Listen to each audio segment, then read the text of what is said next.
Suspense खत्म हुआ। एक बार फिर से धामी उत्तराखंड की कमान संभालेंगे। उत्तराखंड के 12वें मुख्यमंत्री के नाम पर मुहर लगी है।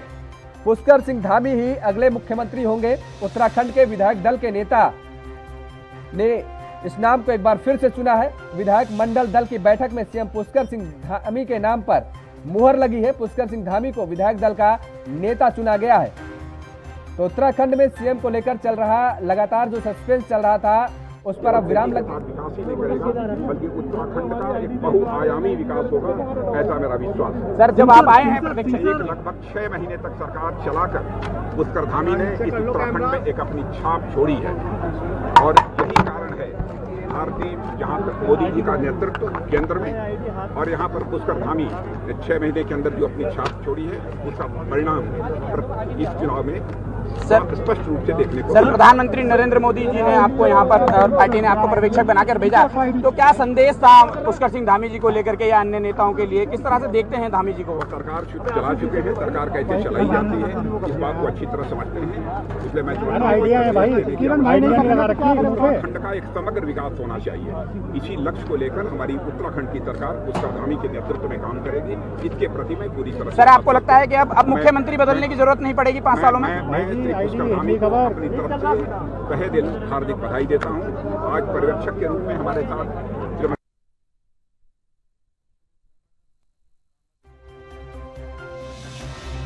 एक बार फिर से उत्तराखंड की कमान धामी को सौंपी गई है।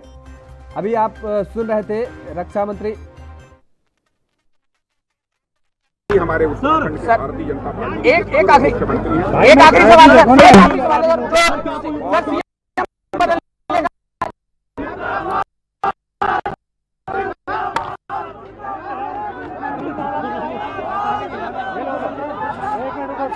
पुष्कर सिंह धामी को नेता चुना गया है और इस बैठक में रक्षा मंत्री राजनाथ सिंह और मीनाक्षी लेखी भी मौजूद रहे।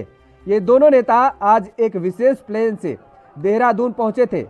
दरअसल आपको बता दें कि उत्तराखंड में बीजेपी ने शानदार बहुमत तो हासिल कर लिया, लेकिन मुख्यमंत्री धामी को खटीमा से हार का सामना करना पड़ा है। ऐसे में सरकार का नेतृत्व कौन करेगा, इसे लेकर संशय की स्थिति पैदा हो गई थी और इसे दूर करने के लिए बीजेपी में शीर्ष स्तर पर मंथन भी चला और अब मंथन चलने के बाद जो सस्पेंस बरकरार था वो खत्म हो गया है। पुष्कर सिंह धामी एक बार फिर से उत्तराखंड के मुख्यमंत्री होंगे और उत्तराखंड की कमान संभालेंगे। और इसी खबर पर ज्यादा जानकारी के साथ और बातचीत के लिए हमारे साथ राजनीतिक संपादक हमारे चंद्रशेखर त्रिशूल जी हमारे साथ जुड़ चुके हैं। चंद्रशेखर जी, जिस तरीके से सस्पेंस लगातार बरकरार था, प्रचंड बहुमत की जीत हासिल की थी भारतीय जनता पार्टी ने, लेकिन 10 तारीख के बाद से अब तक यह सस्पेंस था कि आखिर उत्तराखंड की कमान किसके हाथों पर सौंपी जाएगी और अब वो सस्पेंस खत्म हो गया है। देखिए योगेश, राजनीति में कई बार उदाहरण प्रस्तुत करने होते हैं। संवेदनशीलता जैसे ही पुष्कर सिंह धामी के हारने की खबर आई तो आप देखिए राजनीतिक संवेदनशीलता पुष्कर सिंह धामी के पक्ष में उत्तराखंड से लेकर दिल्ली तक बनने लगी और बार बार ये चेहरा उभर के सामने आने लगा। शायद पुष्कर सिंह धामी अगर चुनाव जीत जाते, 1 लाख वोट से भी चुनाव जीत जाते, तो उतनी उनके प्रति जो एक सिंपैथी डेवलप होनी थी पॉलिटिकल फैक्टर में, वो नहीं हो पाती। लेकिन उनके चुनाव हारते ही कहीं लगा कि नहीं, कप्तान चुनाव हार गया लेकिन टीम चुनाव जीत गई और बहुत बड़ी जिम्मेदारी जिसको निभाया सहजता से, बड़ी सरलता से चुनाव पूरा मैनेज करते रहे। तो कहीं ना कहीं एक राजनीति में जो वर्तमान होता है वही स्थायी होता है। उसी के आधार पर ये प्रयास लगाए जाने लगे कि अब राजनीति में, उत्तराखंड की राजनीति में कोई बड़ा बदलाव होगा। अनिल बलूनी से लेकर तमाम वो नाम थे जो पटल पर आने लगे, लेकिन एक नाम पार्श्व में खड़ा था और पार्श्व में खड़े उस नाम का एक सबसे बड़ा वजूद ये था कि भले ही चुनाव हार गए थे पुष्कर सिंह धामी, लेकिन जो वजूद उन्होंने उत्तराखंड की धरती से लेकर दिल्ली तक कहीं अपना प्रकट किया था और निश्चित रूप से वो संवेदनशीलता काम आई आखिर में। और जब राजनाथ सिंह को पर्यवेक्षक मीनाक्षी लेखी को दिल्ली से पर्यवेक्षक बनाकर उत्तराखंड भेजा गया, तो कहीं ना कहीं लग रहा था कि बीजेपी पुराने पैटर्न से इस बार मुद्दा मसला हल करने के मूड में है। और वही हुआ।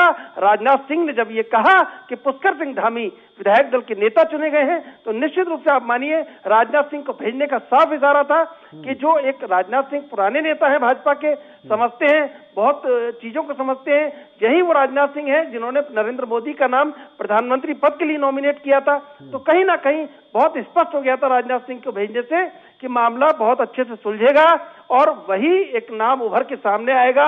और राजनीतिक संवेदनशीलता, सरलता, सहजता पुष्कर सिंह धामी की काम आ गई। दूसरा कार्यकाल है, इसको और अच्छा बनाने के लिए उनको प्रयास करना होगा। बिल्कुल त्रिशूल जी, लेकिन जिस तरीके से अगर सीटों का जिक्र करें तो 47 सीटें जीत करके पुष्कर सिंह धामी के नेतृत्व में जिस तरीके से जो काम किया गया, अभी राजनाथ सिंह खुद कह रहे थे कि 6 महीनों में उन्होंने एक विशेष छाप छोड़ी है। तो ऐसे में ये माना जा रहा है कि दरअसल जो अन्य मुख्यमंत्री पहले भी रह चुके हैं, जो बदले गए, शायद बेहतर काम नहीं कर पा रहे थे, यही वजह थी। लेकिन 6 महीने में वो सारे काम पुष्कर सिंह धामी ने कर दिखाए जो भारतीय जनता पार्टी अपेक्षाकृत थी। देखिए योगेश, वर्तमान में अगर हम 5 राज्यों के परिणामों को देखेंगे तो एक बात उभर के सामने आई है कि अब जनाधार जिसके साथ है उसको वरीयता दी जाएगी और एक अब राजनीति में अहंकार वाले चेहरे नहीं चलेंगे। अब राजनीति में जो सर्वोच्च और शिखर पर पहुंचने वाले चेहरे होंगे उनको विनम्रता रखनी होगी, तमाम शातिर चालों से दूर होना होगा, कुटिल चालों से दूर होना होगा और विनम्र भाव से एक राजनीति को तपस्या मानते हुए, सेवा मानते हुए कहीं ना कहीं अगर वो काम करेंगे तो देखिए भगवंत मान वो चेहरा है, एन वीरेंद्र सिंह वो चेहरा है, प्रमोद सावंत वो चेहरा है और खुद पुष्कर सिंह धामी वो चेहरा है कि जहां आप देख सकते हैं कि एक कहीं ना कहीं और सबसे बड़ा नाम योगी आदित्यनाथ के एक वो चेहरा है कि जहां राजनीति को उन्होंने कुटिल और शातिर चालों के अलावा विनम्रता, सेवा और तपस्या बनाया। और आज देखिए राजनीति के सर्वोच्च शिखर पे 5 राज्यों में बैठे हैं। तो निश्चित रूप से उसी कड़ी में पुष्कर सिंह धामी का भी नाम रहा था कि पुष्कर सिंह धामी सहजता और सरलता से उन 6 महीनों में उत्तराखंड के दिल को जीत गए, जहां पर एंटी इनकम्बेंसी हावी थी, तमाम चीजें हावी थी और कांग्रेस लगातार सर्वाइव कर रही थी। तो वहां लगा कि पुष्कर सिंह धामी एक बैरियर की तरह खड़े हुए और वोट ऑफ परसेंट जो मिला है भाजपा को, निश्चित रूप से ये बहुत बड़ी बात है। और एक जो ट्रेंड था कि सरकार चेंज होती है, उस ट्रेंड को तोड़ दिया, मिथक को तोड़ दिया और 2 राज्यों में उत्तराखंड और उत्तर प्रदेश में वो ट्रेंड टूटा कि सरकार चेंज होती है, लेकिन नहीं हुई। तो निश्चित रूप से नायक को वो खिताब मिला जिसका नायक हकदार था, हिस्सेदार था। बिल्कुल, यानी ये अब कहा जाए कि पहाड़ का पुष्कर जो है वो एक बार फिर से पहाड़ को विकास के पथ पर अग्रसर करने का काम किया जाएगा। जो लोगों की अपेक्षाएं थी, जिस अपेक्षाओं के साथ लोगों ने इतना प्यार दिया भारतीय जनता पार्टी को, उस पर अब एक पूरा कार्यकाल करने का मौका मिलेगा पुष्कर सिंह धामी को और उस पर वो खरे उतरने की पूरी कोशिश करेंगे, प्रयास करेंगे। निश्चित रूप से एक अब जिम्मेदारी पुष्कर सिंह धामी के ऊपर है कि अब जिताऊ मुख्यमंत्री तो बन चुके हैं वो कि अपने कार्यकाल में सरकार को जिता चुके हैं, लेकिन अब जिम्मेदारी है कि ऐसा मुख्यमंत्री बनना जो उपयोगी हो और कहीं ना कहीं उत्तराखंड में जो प्रयोगवाद से गुजरना पड़ा है भारतीय जनता पार्टी को कि 3 मुख्यमंत्री चेंज करने पड़े, त्रिवेंद्र सिंह रावत, तीरथ सिंह रावत, पुष्कर धामी, तो अब उस प्रयोगवाद से न गुजरना पड़े और 5 साल एक ऐसी भूतो न भविष्यति सरकार का निर्माण करें और कहीं कोई किसी तरह का विवाद न हो और जो वादे किए हैं अगर 2.5 घंटे में पहुंचाने की बात उत्तराखंड से, देहरादून से दिल्ली की है तो वो पूरी हो और जो वादे जनता को चाहे प्रधानमंत्री नरेंद्र मोदी की रैली में सुनाई दिए, चाहे कहीं पुष्कर सिंह धामी ने खुद कोई वादा किया, तो एक नया पहाड़, ऐसा पहाड़ जो पलायन को रोके, एक ऐसा उत्तराखंड जो पलायन से लेकर गैरसैंण के तमाम मुद्दे जो लगातार राजनीति में छाए रहे उन पर पूर्ण विराम लगा दे और उत्तराखंड में अगली बार वोट हो तो निश्चित रूप से बीजेपी ये कह सके कि जो कहा था वो किया, इसलिए वोट कीजिए। तब जाकर कहीं पुष्कर सिंह धामी को अब ये जिम्मेदारी निभानी होगी कि जो कहा है उसको कर दिखाएं, जैसे भगवंत मान पंजाब में कर रहे हैं। जो उन्होंने कहा सारे वादे एक से एक करके 25,000 वो भर्तियां लगातार नोटिफिकेशन निकाल रहे हैं, तो अब वो नोटिफिकेशन, वो हरा पेन उत्तराखंड के हक में चलना चाहिए पुष्कर सिंह धामी का। अब यही जनता को दरकार है और यही कई भारतीय जनता पार्टी को दरकार होगी। त्रिशूल जी, एक बात और समझना चाहेंगे आपसे, क्योंकि अभी जब हम राजनाथ सिंह को सुन रहे थे तो उन्होंने साफ तौर पर एक बात कही कि दरअसल उन्हें ये इस बात का अनुभव है कि सरकार को कैसे चलानी है। पुष्कर सिंह धामी यानी लगभग 8 महीने की सरकार उन्होंने चलाई, उनको इतना अनुभव हो गया। और इसके साथ ही एक बात उनके साथ और जुड़ी हुई है, 2001-2 में पूर्व सीएम कोश्यारी के भी ओएसडी थे। तो मुझे लगता है इन सारी चीजों को मिलाते हुए कहीं ना कहीं शीर्ष नेतृत्व ने ये देखा कि सरकार को कैसे चलाया जा सकता है, ये बखूबी धामी जी जानते हैं।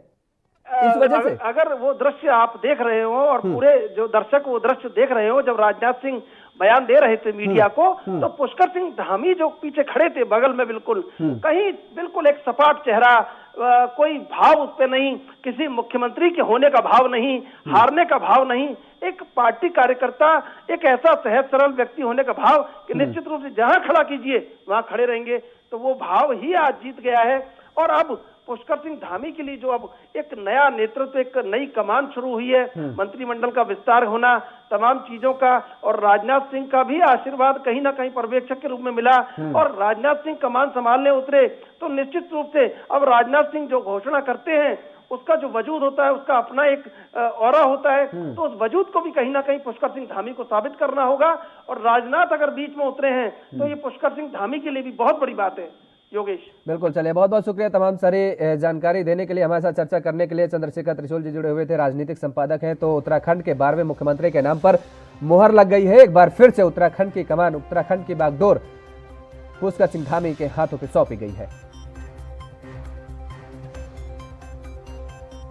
साल के 365 दिन, 24 घंटे और 7 दिन, हर हालात वाकयात की, हर खबर की, हर दस्तक को देखने के लिए एएनबी न्यूज के YouTube चैनल को करें सब्सक्राइब और Facebook पेज को करें फॉलो।